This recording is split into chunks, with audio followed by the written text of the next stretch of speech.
Yo, what's good? Welcome back to the channel. You already read the title. These are 5 habits of highly successful people. These habits aren't directly going to make you successful, rather they're going to increase the probability of you being successful in your respected field. Whether it's your academics, your business, or just your everyday lifestyle, these habits will give a good benefit to your daily routine and overall improve your lifestyle. With habit number 1, we got a habit of exercising and being in a good physical state. Now here's the thing. No one's asking you to be a bodybuilder. No one's asking you to be an Olympic athlete. But I like to look at it in 2 things. One is its overarching benefits. Studies have shown that exercise has led to better sleep, more energy, stronger bones, and muscles. And studies have shown that exercise does clinically make you happier. But what I'm really looking at is life expectancy. Studies have shown that regular physical activity will lead to an average increase of nearly 7 years. And I think I could speak for the majority of people that I would like to enjoy my retirement a little bit longer than the usual. Adding a workout into your daily routine, working out, going to the gym 5, even 4, 3 times a week will give you what these benefits say they do. This could also be just playing a sport, going to a recreational soccer game, playing basketball at your local LA Fitness, or even just getting your step count in, your average, 10,000 steps a day, going on a walk to the park.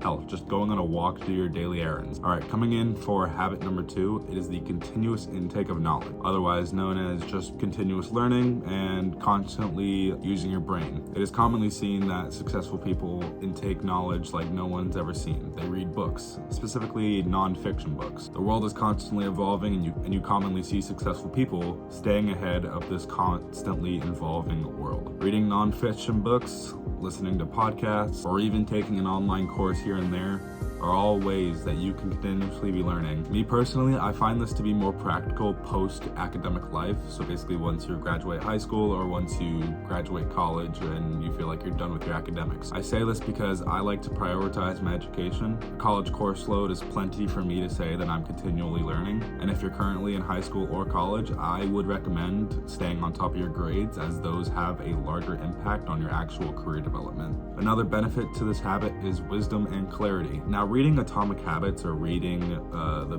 40-something Laws of Power isn't going to make you the next Gandhi. But I find the people around me, including myself, giving way more respect to the people that give off a more wise and well-knowledged attitude and just what they say sounding a lot smarter. And in most cases, you don't become that kind of person when you just stop learning and continuing to live your life on what you've learned in 7th grade.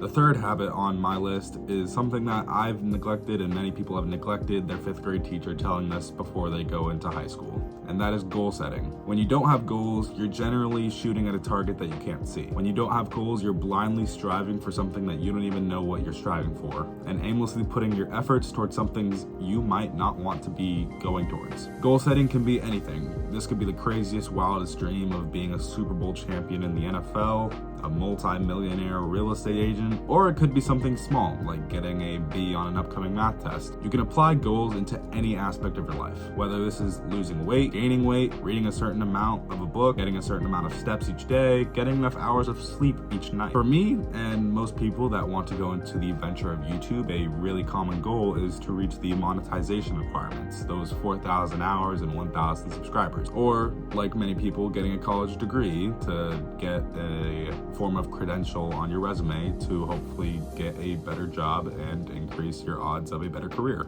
All right, habit number 4 is constantly surrounding yourself with like-minded people striving for greatness. Now, I'm not going to be the person, the wise motivational speaker that constantly says, show me your friends and I'll show you your future. But it does stand true. I saw something online and it caught my eye. It was a TikTok of this guy, and he says, if you wanted to run faster, don't run with slow people, but run with people that are way faster than you. Humans have a natural instinct to keep up and not fall behind. So, say you wanted to be a multi-millionaire businessman.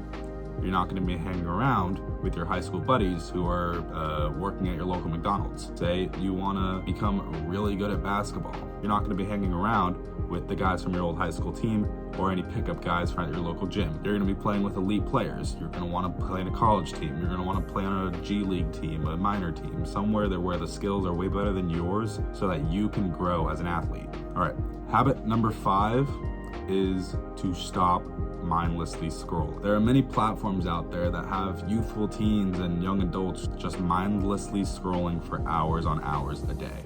Check this. Go to your settings and check your screen time. You have 24 hours in a day. Assume you're sleeping for 8, you're left with 16. Let's say you're eating for 1 of those, you're exercising for 1 to maybe 2, leave an hour for your personal care, and you're left with around 13 hours. I'll give yourself 2 hours of entertainment, to yourself time. You could watch a show, scroll on TikTok, or do whatever mindless teenage things you want. So you're left with around 8 to 9 hours. 8 to 9 hours that you could be productive doing things.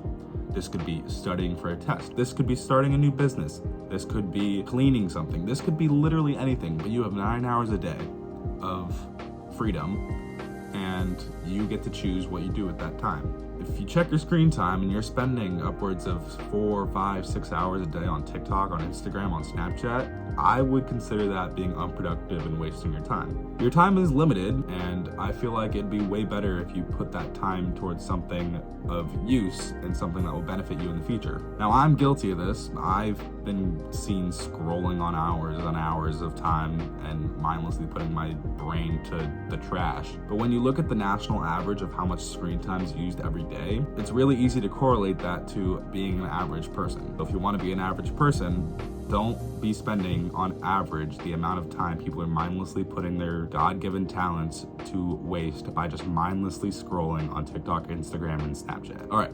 Now, I know I said 5, but I feel like there's a more important lesson to this, and I don't know if you can consider it a habit, but I would. It's not on many people's lists, and if you look up 5 habits of highly successful people on YouTube, they're not gonna say this, but I will, because I think it's more important than anything in the world, and I think it's more valuable than anything in the world. And that is, do what makes you happy. There are so many cases of big celebrities and entrepreneurs where they set a goal of being a millionaire, being a billionaire, being a trillionaire, and they reach that goal. They have all the money in the world, but what do they have left? Money doesn't buy happiness.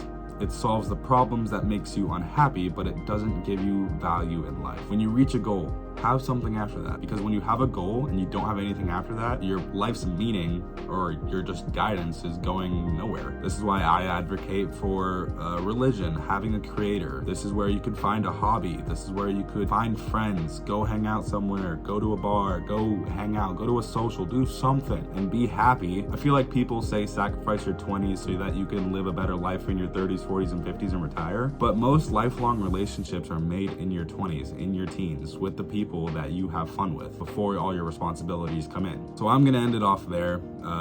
If you like the video, subscribe, do whatever the hell you want with it, and I'll see you later. Peace. Toodaloo.